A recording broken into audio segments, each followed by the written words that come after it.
Chapter the 6th.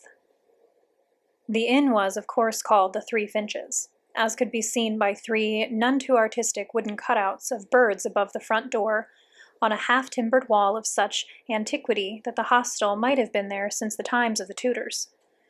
The stones of the front steps were partly worn away by the feet of countless travelers. Snatching off his cap to reveal his shaggy wig, Sherlock carried my carpet-bag up those steps and into the front hallway of the inn for me, set it down there, then humbly bowed his head and tugged his forelock.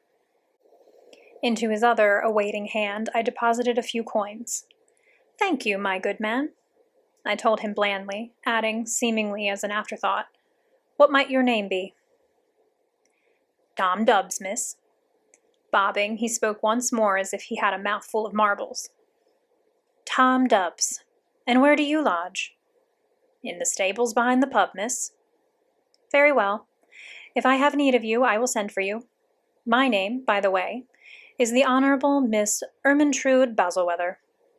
Dismissing him with a nod and a secret smile as I glanced around the Three Finches, I heard him shut the door as he let himself out.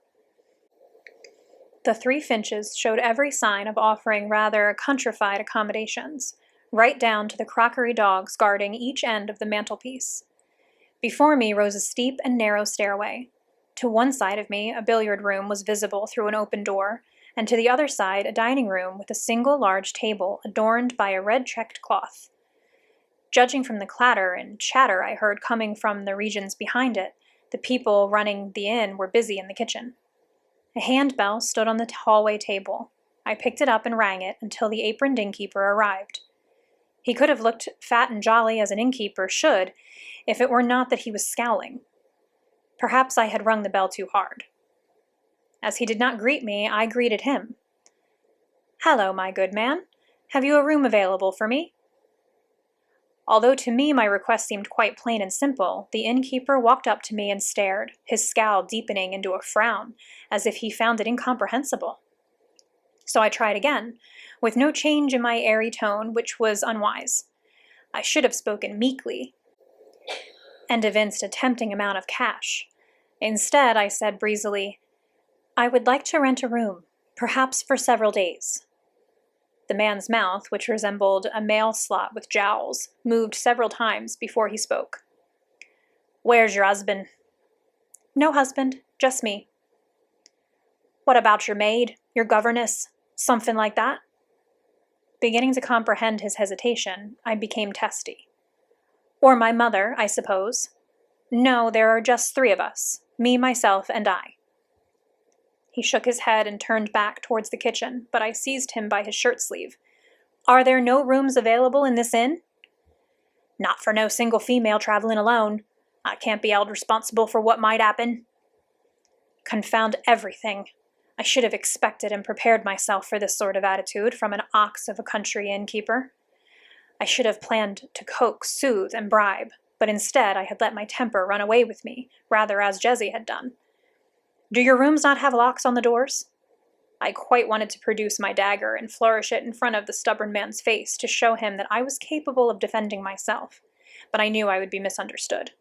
Instead, I sharpened my aristocratic tone. "Do you not understand who I am? You are speaking with the Honorable Ermintrude Basilweather, niece of— Have you never heard of the Duke and Duchess of Basilweather?" "Huh. If that's true, then stay with some of your hoity-toity friends." "Very well, I will." With no idea whether I was brilliantly seizing an opportunity or making myself even more of a fool than already was apparent, I demanded, "If you refuse to provide hospitality, the least you can do is provide transportation. Find someone to drive me to the Dunhenge Hall." Glad to be rid of me, I suppose, the innkeeper supplied an ancient Victoria with a similarly venerable horse and driver.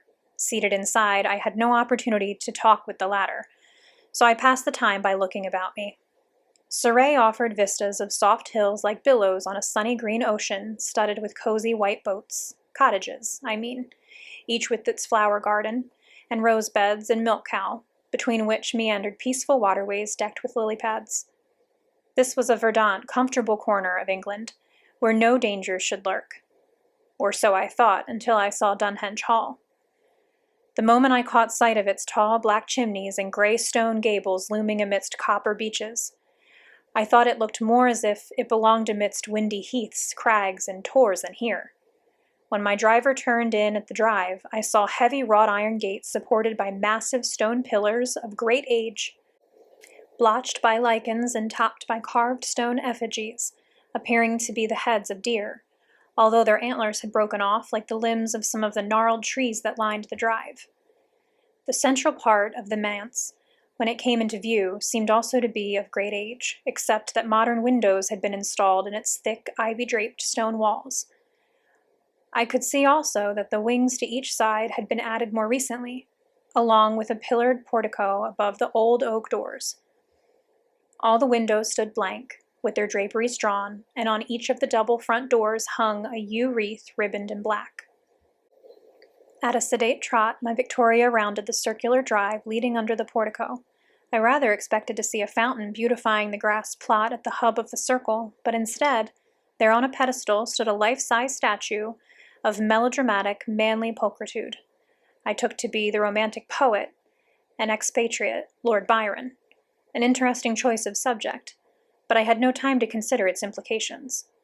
My rickety Victoria halted. Carrying my own carpet bag, I got out.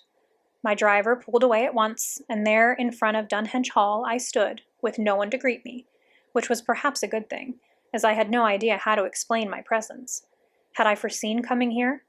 I should have worn mourning. Even the statue of the poet, I noted with muted surprise and amusement, wore a black armband, and the bell was hung. A real brass bell suspended to one side of the double doors. It had crepe streamers trailing from the clapper, which had been wrapped to muffle it so that it could not be rung. Ascending a few shallow steps of black granite, I observed that the funeral wreaths on the doors covered their knockers. This stately residence was in mourning with a vengeance, meaning that the grieving family was not to be disturbed by anyone ringing the bell or knocking on the door. I surmised that those who had business here would let themselves in. I tried one of the doorknobs, and it yielded to my hand.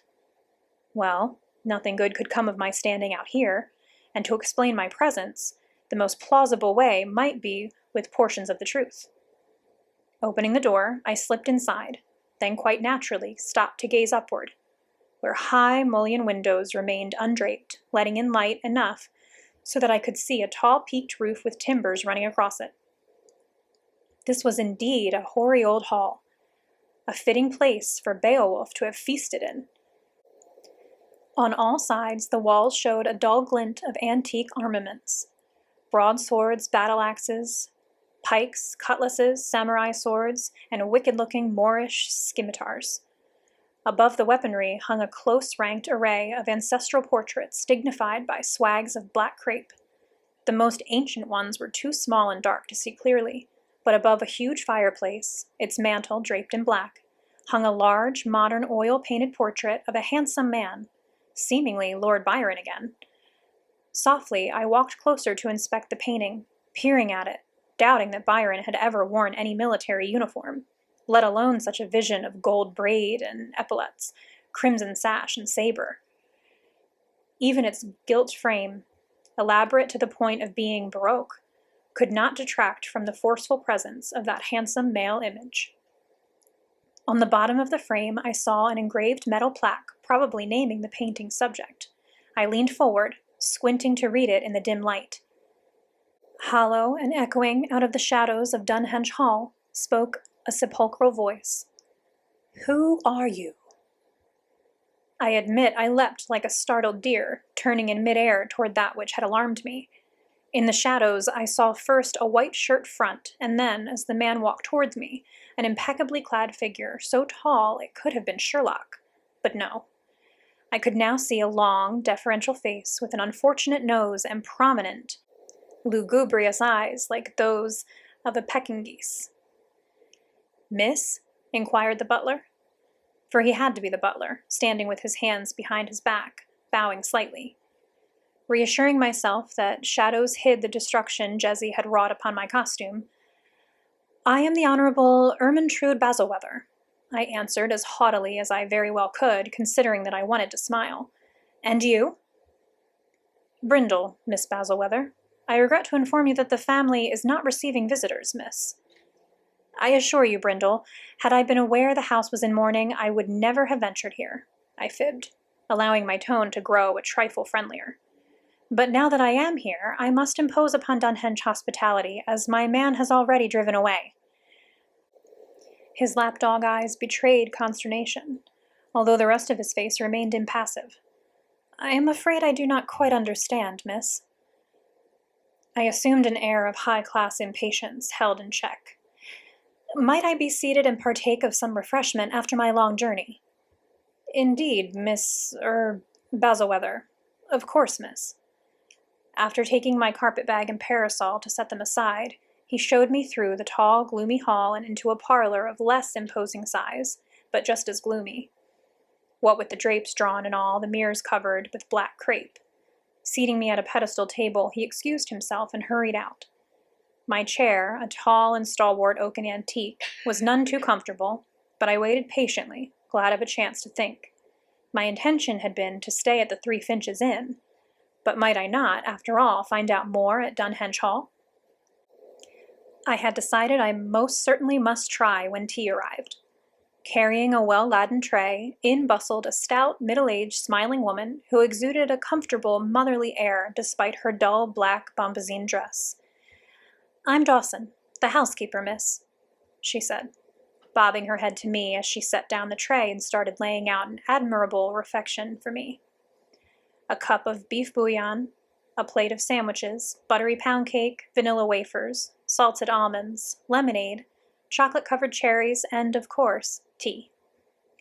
Standing by with her hands folded over her apron, she nodded approval as, drawing off my gloves and laying them aside, I ate far more heartily than a lady ought. Have you come a long way, miss?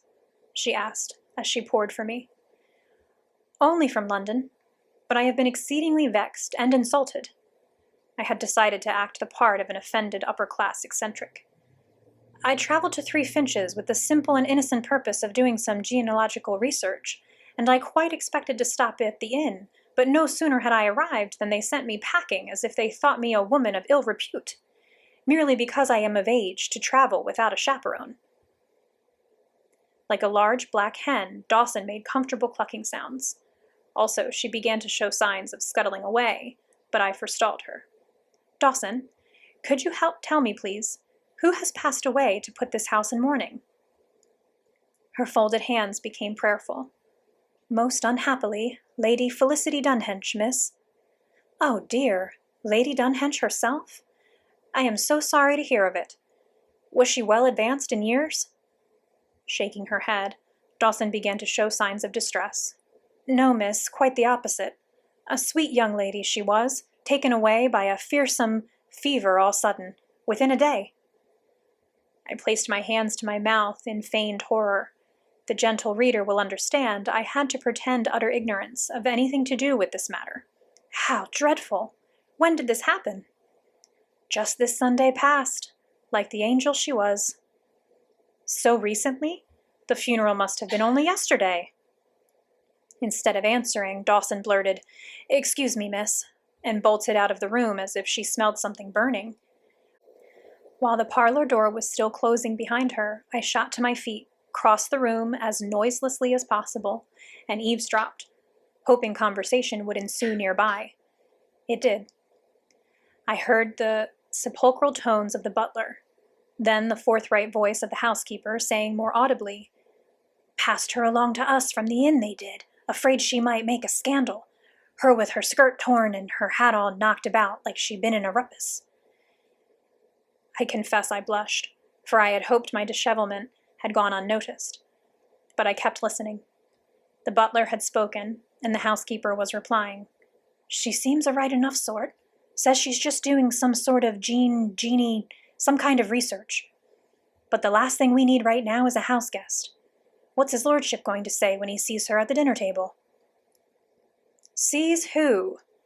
Drawled an aristocratic, sardonic voice, male, that I had not heard before. Your lordship, gasped both the housekeeper and butler simultaneously. At times, I can be as prudent as the next person. This was one of those times. Soundlessly, I abandoned my eavesdropping and retreated to the parlor table, where I was supposed to be. As I seated myself, slipping my gloves back on and trying to assume a ladylike languor, I considered what an ironic blessing it was that the mirrors all around the room were covered, supposedly so that the soul of the departed might not blunder into one and get trapped inside the house, and in actuality so that I could not see what a fright I looked. A moment later, as I dreaded and expected, the parlor door opened, and the Earl of Dunhenge made his entrance.